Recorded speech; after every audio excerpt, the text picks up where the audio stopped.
I'm here with Nick Walters, who's the founder and CEO of kids entertainment and educational app Hopster. Nick, Hopster was founded 3 years ago, initially as a kids educational entertainment service on iPads. Since then, you've expanded internationally and you've launched on different devices. What have you learned so far from what you've done, and what are your goals for the next period, for the next year, for example? Yeah, I mean, we've learned a lot about the industry, learned a lot about the space. I think really the whole, you could say that we play in the kind of thematic subscription, digital content for kids space, sort of slightly loosely defined area, but I think there is an identifiable pack of companies that kind of play in that space. That's still a space that's really evolving, really, really quickly. And it's strange to think when we launched in 2013, we were really one of the only places you could get pure subscription, safe preschool content for kids on the internet. There was no YouTube Kids, there's no Sky Kids, there's no Virgin Kids, there's no iPlayer Kids hadn't launched yet, there was no Netflix, let alone Netflix Kids. And obviously over the last 3 years, you've really seen a lot of players come into this space.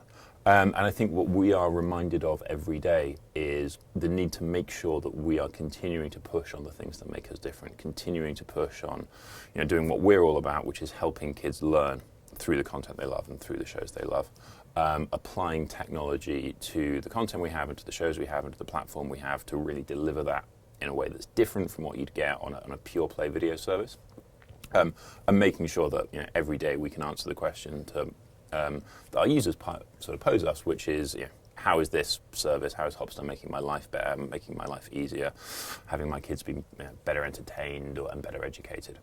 And really the next 12 months is all about doing more of that, is all about making sure that we continue to push our platform, push our product. We've got having a lot of success at the moment with some shorter form learning videos, learning content from different sources. We're going to be pushing harder on that. Lots of things around personalization, new types of content we're looking to launch as well. And from a distribution point of view, we recently launched in the US. That's a big focus market for us as well. And what's the optimal mix between content, between entertainment content, for example, between games and other interactive elements of the service? So, I think we definitely think you need a mix. If you look at time spent on Hopster right now, about a third of time is spent playing games. That's been steadily rising as we've improved the quality and the range of games we have available on the platform. We make all our games in-house from our own interactive studio. And as they've got into a rhythm and begun developing and delivering better and better and higher and higher quality, we're seeing that time spent grow. I think I would like to be in a place where we're about half video and half everything else. That feels about the right mix for us, and that feels like that's a pretty clearly differentiated spot for us to be versus a pure play video service. Yeah. What about sort of original content? Are you looking at things in that area? Yeah. So we have obviously all of our games are original. We own 100% of those. We have our first Hopster branded nursery rhymes coming through at the moment. I'm really excited about those. And you'll see us continue to sort of get behind projects in one form or another where we think we're supporting content that really helps deliver what we're all about. For a platform like ours, it's not about being a 20% financer of the next season of Thomas and Friends. That's not really our role. What we want to be doing is making sure that if we have a distinctive positioning, which is all about we help kids learn through the shows and through the content they love.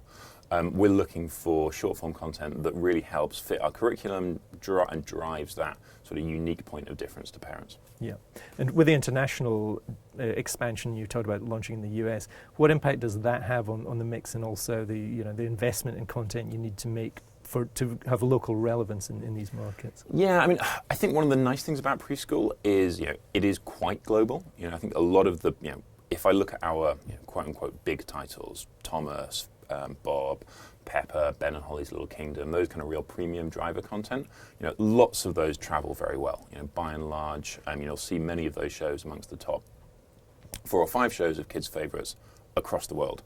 But what we do try and do is make sure that Hopster does feel local and relevant in every market that we operate. So we're localized in France. We work with Comteam TV to bring us French nursery rhymes. We work with Millimage, who bring us a really great lineup of French content, really well known. We're localized in Iceland via our partnership with Vodafone. So we have Icelandic nursery rhymes, we have Icelandic phonics. We did a lot of original translation around some of our shows. We named some dinosaurs for the first time in Icelandic. Right. We have a great show called I'm a Dinosaur, which is 52 episodes, all of them about dinosaurs. Because there's 52 of them, you end up on some quite esoteric dinosaurs, some of which had never previously been translated into Icelandic. So we worked with the University of Iceland to do some original dinosaur name translation. So I think it's things like that that tell parents that you're really committed to making sure that you have a service that works well for them and their kids. Yeah. You mentioned the deal with Vodafone in Iceland. I mean, you've done some partnerships with distributors as well as being a direct-to-consumer offering in other markets. How do those things sort of compare?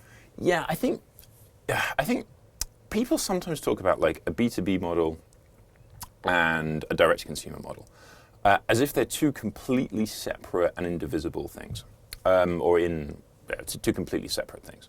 And actually, I think that's really not the case. I think a much better way to think about it is you kind of have a spectrum, right? Like at one end of the spectrum is come to our website, pay on our website, and we completely manage every part of that user's experience from taking payment to delivering the service.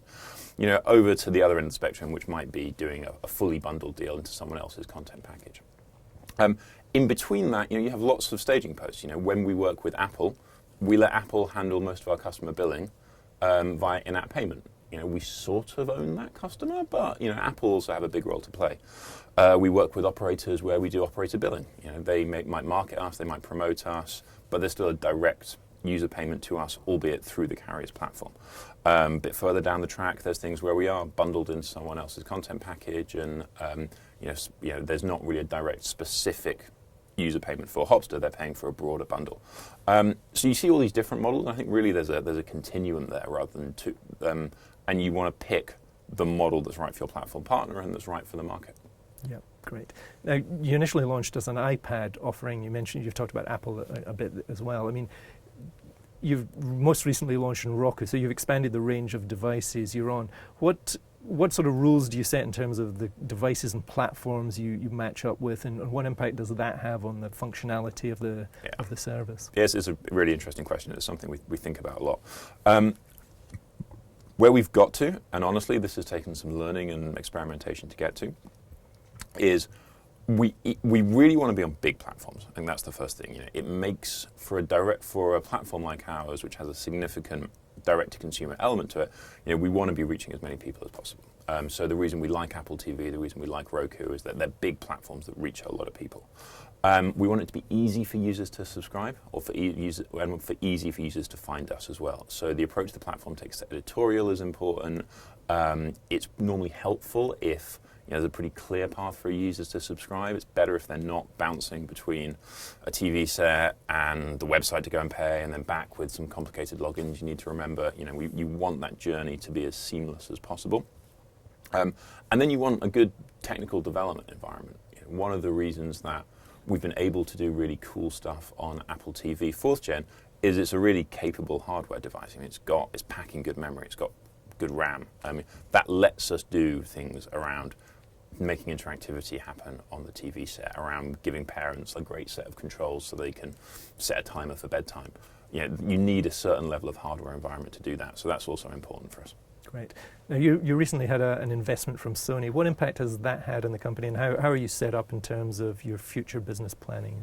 Yeah, we take the view that this is a space which is only going to grow. And we think that genuinely, as viewing shifts from everyone watching on linear TV to a much more kind of multi-screen, on-demand, app-based world, we think there's a once-in-a-generation opportunity to go out and build a global leader in this space. And that takes some funding. There's a number of investment things we want to be pushing on, and we want to make sure that we've got the support to do that. And part of what we looked at last year was where's that support going to come from, who are the right partners for us, and we were super pleased that Sony kind of came in and got behind the vision. Yeah, great. Now, you said just there that there is a great opportunity. The market's also becoming more competitive. You mentioned Netflix Kids and other players in the field. What are your sort of expectations in terms of the kids market generally, and where are the big opportunities for a company such as yourself globally? I mean, I think like families' evolving usage of apps is really interesting.